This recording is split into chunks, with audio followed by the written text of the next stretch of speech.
ಕರ್ನಾಟಕ ರಾಜ್ಯದಲ್ಲೇನೆ ಇವತ್ತು ಅಂದ್ರೆ 7ನೇ ತಾರೀಕದಂದೇ ಅಧಿಸೂಚನೆ ಪ್ರಕಟ ಆಗಿದೆ. ಇಲ್ಲಿ ಕಾಣಿಸ್ತಾ ಇರಬಹುದು. ಇದಕ್ಕೆ ಸಂಬಂಧಪಟ್ಟಂತೆ ಅಪ್ಲಿಕೇಶನ್ ಅಕಸ್ಮಾತ್ ನೀವೇನಾದ್ರೂ ಅಪ್ಲಿಕೇಶನ್ ಹಾಕಿದ್ರೆ ಸಂದರ್ಶನದಲ್ಲಿ ಮಾತ್ರ ಆಯ್ಕೆ ಮಾಡ್ತಿದ್ದಾರೆ. ಇಲ್ಲಿ ಯಾವುದೇ ರೀತಿಯಾಗಿ ಆಯ್ಕೆ ಪ್ರಕ್ರಿಯೆ ಬಗ್ಗೆ, ಲಿಖಿತ ಪರೀಕ್ಷೆ ಬಗ್ಗೆ, ದೈಹಿಕ ಪರೀಕ್ಷೆ ಬಗ್ಗೆ ಯಾವುದೇ ರೀತಿಯಾಗಿ ಮೆನ್ಷನ್ ಮಾಡಿಲ್ಲ. ಮೆನ್ಷನ್ ಮಾಡಿರೋದು ಒಂದೇ ಸಂದರ್ಶನ್, ಅಷ್ಟರದಲ್ಲಿ ಆಯ್ಕೆ ಮಾಡ್ತಿದ್ದಾರೆ. ಇಲ್ಲಿ ತುಂಬಾ ಜನ ಕೇಳಬಹುದು, ಸರ್ ಎಲ್ಲಿ ನೇಮಕಾತಿ ಆಗ್ತಾ ಇದೆ ಅಂತೇಳಿ.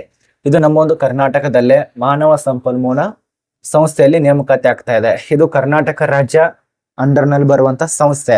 ನೋಡಿ 7/1/2026 2025ರಲ್ಲಿ ಒಂದು ನೇಮಕಾತಿ ಆಗಿತ್ತು. ಅದರ ಬಳಿಕ ಈಗಲೇ ನೇಮಕಾತಿ ಸ್ಟಾರ್ಟ್ ಮಾಡಿದ್ದಾರೆ. ಇದೊಂದು ಒಳ್ಳೆಯ ಅವಕಾಶ. ನೋಡಿ ಇದರಲ್ಲಿ ತಿಳಿಸ್ಕೊಟ್ಟಿರುವಂತ ಮಾಹಿತಿ ಏನು, ಯಾವ ಪೋಸ್ಟ್ಗಳು ನೇಮಕಾತಿ ಆಗ್ತಾ ಇದೆ ಮತ್ತು ಅರ್ಜಿ ಸಲ್ಲಿಸುವಂತಹ ಕೊನೆಯ ದಿನಾಂಕ, ಪ್ರಾರಂಭ ದಿನಾಂಕ, ಈ ಒಂದು ಮಾನವ ಸಂಪನ್ಮೂಲ ಸಂಸ್ಥೆಗೆ ಸಂಬಂಧಪಟ್ಟಂತೆ ಏನೆಲ್ಲ ರೂಲ್ಸ್ ಇದಾವೆ ಪ್ರತಿಯೊಂದು ತಿಳಿಸ್ಕೊಟ್ಟಿದೆ. ವಿಡಿಯೋ ಕೊನೆತನಕ ನೋಡಿ. ನೀವೇನಾದ್ರೂ ಅರ್ಧ ನೋಡಿದ್ರೆ ಸ್ವಲ್ಪ ಮಾಹಿತಿ ಕ್ಲಿಯರ್ ಆಗಿ ಗೊತ್ತಾಗಲ್ಲ. ವಿಡಿಯೋ ಕೊನೆತನಕ ನೋಡಿ. ಮತ್ತೆ ಈ ಒಂದು ಚಾನಲ್ ಅನ್ನ, ಪೇಜ್ ಅನ್ನ ಫಾಲೋ ಮಾಡ್ಕೊಂಡಿಲ್ಲ, ಸಬ್ಸ್ಕ್ರೈಬ್ ಮಾಡ್ಕೊಂಡಿಲ್ಲ, ಮಾಡ್ಕೊಳ್ಳಿ. ನೋಡಿ ಇಲ್ಲಿ ಕಲಿರುವಂತ ಸಂಸ್ಥೆ ನಮ್ಮೊಂದು ಕರ್ನಾಟಕ ಟೆಕ್ನಾಲಜಿ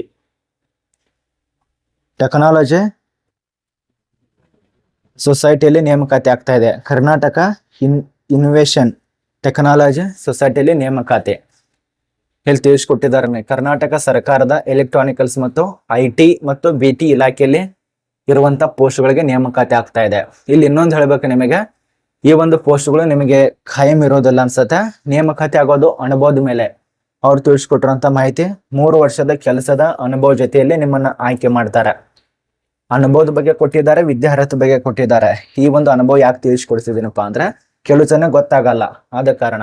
ಮತ್ತೆ ಇಲ್ಲಿ ಏನೆಲ್ಲ ವಿದ್ಯಾರ್ಹತೆ ಆಗಿರ್ಬೇಕು ತಿಳಿಸ್ಕೊಡೋಕ್ಕಿಂತ ಮುಂಚಿತವಾಗಿ ಪೋಸ್ಟ್ ಬಗ್ಗೆ ವಿವರಣೆ ನೋಡಿ. ಇಲ್ಲಿ ಮೊದಲನೇದಾಗಿ ಸಹಾಯಕ ವ್ಯವಸ್ಥಾಪಕ BT ಖಾಲಿ ಇರತ್ತೆ. ಇಲ್ಲಿ ಮೊದಲಿಗೆ ತಿಳಿಸ್ಕೊಟ್ಟಿದ್ದಾರೆ IT ಮತ್ತು BT ಯಲ್ಲಿ ಖಾಲಿ ಇರುವಂತ ಸಂಸ್ಥೆ, ಒಂದು ಇಲಾಖೆಯಲ್ಲಿ ಖಾಲಿ ಇರುವಂತ ಪೋಸ್ಟ್. ಇದು ಸಹಾಯಕ ವ್ಯವಸ್ಥಾಪಕ BT ಯಲ್ಲಿ, ಇದು ಇಲಾಖೆ ಹೆಸರಾಗಿರತ್ತೆ. ಇದಕ್ಕೆ ಅರ್ಜಿ ಸಲ್ಲಿಸಿದ್ರೆ ಒಂದೇ ಪೋಸ್ಟ್ 45,000ದಿಂದ 5,40,000 ತನಕ ವೇತನ. ಇದು ಸರ್ಕಾರ ಅಂಡರ್ನಲ್ಲಿ ಬರುವಂತ ಸರ್ಕಾರದಿಂದನೇ ಸ್ಯಾಲರಿ ಸಿಗತ್ತೆ. ಇನ್ನು ಸಹಾಯಕ ವ್ಯವಸ್ಥಾಪಕ IT ದಲ್ಲಿ ಖಾಲಿ ಇರುವಂತ ಪೋಸ್ಟ್ ಒಂದೇ ಪೋಸ್ಟ್ ಇರತ್ತೆ. ಇಲ್ಲಿ ನೋಡಿ IT BT ಬೇರೆ ಬೇರೆ. ಇನ್ನು ಮಾಸಿಕ ಆದಾಯ ಸೇಮ್, ಅದು ಮೇಲೆ ಯಾವ ರೀತಿ ಆಗತ್ತಲ್ಲ ಅದೇ ರೀತಿಯಾಗಿ. ಇನ್ನು ಕೊನೆಯದಾಗಿ ಇನ್ನೊಂದು ಪೋಸ್ಟ್ ಇರತ್ತೆ ನೋಡಿ, ಇಲ್ಲಿ ಖಾಲಿ ಇರುವಂತ ಪೋಸ್ಟ್ ಸಹಾಯಕ ವ್ಯವಸ್ಥಾಪಕ ನಾರ್ಮಲ್ ಆಗಿ ಖಾಲಿ ಇರುವಂತ ಪೋಸ್ಟ್. ಇದು ಇಲ್ಲಿ ಯಾವುದೇ ರೀತಿಯಾಗಿ ಮೆನ್ಷನ್ ಮಾಡಿಲ್ಲ, ಒಂದೇ ಪೋಸ್ಟ್ ಇರತ್ತೆ. ಇಷ್ಟು ಕೊಟ್ಟಿದ್ದಾರೆ. ಇದಕ್ಕೂ ಕೂಡ ಸೇಮ್ ವೇತನ ಇರತ್ತೆ. ಇನ್ನು ವಿದ್ಯಾರ್ಹತೆ ಇಲ್ಲಿ ಕೊಟ್ಟಿದ್ದಾರೆ. ಇನ್ನು ಏಜ್ ಲಿಮಿಟ್ ಬಗ್ಗೆ ಎಲ್ಲದಕ್ಕೂ ನೋಡಿ, ಇದಕ್ಕೂ ಕೂಡ ಕೊಟ್ಟಿದ್ದಾರೆ. ಇಲ್ಲಿ ಕನಿಷ್ಠವಾಗಿ ನಿಮಗೆ 18 ವರ್ಷ ಆಗಿರಬೇಕು. 18 ವರ್ಷದಿಂದ 35 ವರ್ಷ ತನಕ ಇದ್ದಂತ ವ್ಯಕ್ತಿಗಳು ಅಪ್ಲಿಕೇಶನ್ ಹಾಕಬೇಕು. ಇದು ಎಲ್ಲ ಒಂದು ಪೋಸ್ಟ್ಗಳಿಗೆ ಅನುಭವ ಆಗತ್ತೆ. ಈ ಫಸ್ಟ್ಗೂ, ಎರಡನೇದಕ್ಕೂ, ಮೂರನೇದು ಕೂಡ ಸೇಮ್. ಇನ್ನು ಇದಕ್ಕೆ ವಿದ್ಯಾರ್ಹತೆಗೆ ಸಂಬಂಧಪಟ್ಟಂತೆ ಬರೋಣ. ಯಾವ್ದಕ್ಕೆ ಎಷ್ಟೆಷ್ಟು ವಿದ್ಯಾರ್ಹತೆ ಆಗಿರಬೇಕು ಇಲ್ಲಿ ನೋಡಿ. ಎಲ್ಲ ಮೊದಲನೇದಾಗಿ ಎಲ್ಲ ಕೂಡ ಒಂದೇ, ಅಂದ್ರೆ ಮಾನ್ಯತೆ ಪಡೆದ ಮಂಡಳಿ ಅಥವಾ ವಿಶ್ವವಿದ್ಯಾಲಯ ಅಥವಾ ಸಂಸ್ಥೆಗಳಿಂದ ಪಾಸ್ ಆಗಿರಬೇಕು. ಇದು 3 ಕೂಡ ಸೇಮ್ ಆಗಿರಬೇಕು. ಬಟ್ ಶೈಕ್ಷಣಿಕ ಅರ್ಹತೆಯಲ್ಲಿ ಬೇರೆ ಇರಬೇಕಾಗತ್ತೆ. ಇಲ್ಲಿ ಮೊದಲನೇದಾಗಿ ಒಂದು ನಾರ್ಮಲ್ ಸಹಾಯಕ ವ್ಯವಸ್ಥಾಪಕ ಪೋಸ್ಟಿಗೆ ವಿಜ್ಞಾನ ಅಥವಾ ನಿರ್ವಹಣೆ ಅಥವಾ ಪದವಿಯಲ್ಲಿ ತೆರಗಡೆ ಆಗಿರಬೇಕು, ಅಥವಾ ವೃತ್ತಿಪರ ಕೆಲಸದಲ್ಲಿ 3 ವರ್ಷದ ಅನುಭವ. ಇದು ಮೊದಲನೇದಾಗಿ ಕ್ಲಿಯರ್ ಆಯ್ತು. ಇನ್ನು ಎರಡನೇದಾಗಿ ಏನಾಗಿರ್ಬೇಕು, ಸಹಾಯಕ ವ್ಯವಸ್ಥಾಪಕ IT ಕಂಪನಿಯಲ್ಲಿ ಅಂದ್ರೆ ಇಲಾಖೆಯಲ್ಲಿ 3 ವರ್ಷ ಅನುಭವ ಬೇಕಾಗತ್ತ. MBA ಕಂಪ್ಲೀಟ್ ಮಾಡಿದವರು, PGDM ಕಂಪ್ಲೀಟ್ ಮಾಡಿದವರು, ಅದನಂತರ PGDM BA ಕಂಪ್ಲೀಟ್ ಮಾಡಿದವರು, BA ಅಥವಾ BTech ಕಂಪ್ಲೀಟ್ ಮಾಡಿದವರು, MSc BCom MCom ಇದನ್ನ ಪೂರ್ಣಗೊಳಿಸಿರಬೇಕು.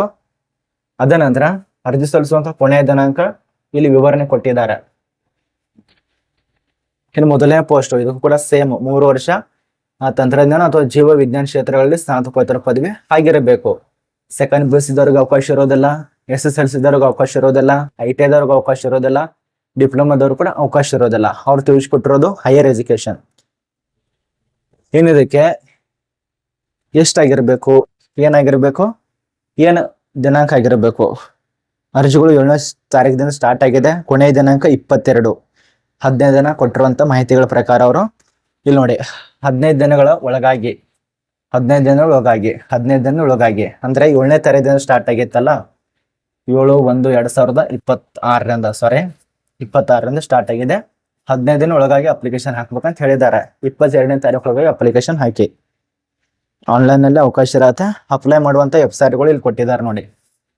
ಈ ಒಂದು ನೋಟಿಫಿಕೇಶನ್ ನಮ್ಮ ಒಂದು ಟೆಲಿಗ್ರಾಮ್ ಗ್ರೂಪ್ದಲ್ಲಿ ಕೊಟ್ಟಿದ್ದೇನೆ. ಈ ಒಂದು ಟೆಲಿಗ್ರಾಮ್ ಗ್ರೂಪ್ದಲ್ಲಿ ಕೊಟ್ಟಿದ್ದೇನೆ, ಚೆಕ್ ಮಾಡ್ಕೊಳ್ತಾಳೆ. ಡಿಸ್ಕ್ರಿಪ್ಷನ್ ಬಾಕ್ಸ್ ನಲ್ಲಿ ಲಿಂಕ್ ಇರತ್ತೆ. ಅರ್ಜಿ ಶುಲ್ಕ ಇರೋದಿಲ್ಲ, ₹1 ಕೂಡ ಕೊಟ್ಟಿಲ್ಲ. ಅದ್ರ ಬಳಿಕ ವಿದ್ಯಾರ್ಹತೆ ತಿಳಿಸ್ಕೊಟ್ಟೇವೆ. ಪ್ರತಿಯೊಂದು ಮಾಹಿತಿ ಗೊತ್ತಾಯ್ತು. ಆಯ್ಕೆ ಆದ್ರೆ ಬೆಂಗಳೂರಿನಲ್ಲಿ ಕೆಲಸ ಇರತ್ತೆ, 3 ಪೋಸ್ಟ್ ಇರತ್ತೆ. ಇದ್ರ ಬಗ್ಗೆ ಏನಾದ್ರು ಡೌಟ್ ಇತ್ತಪ್ಪ ಅಂದ್ರೂ ಕಮೆಂಟ್ ಮಾಡಿ.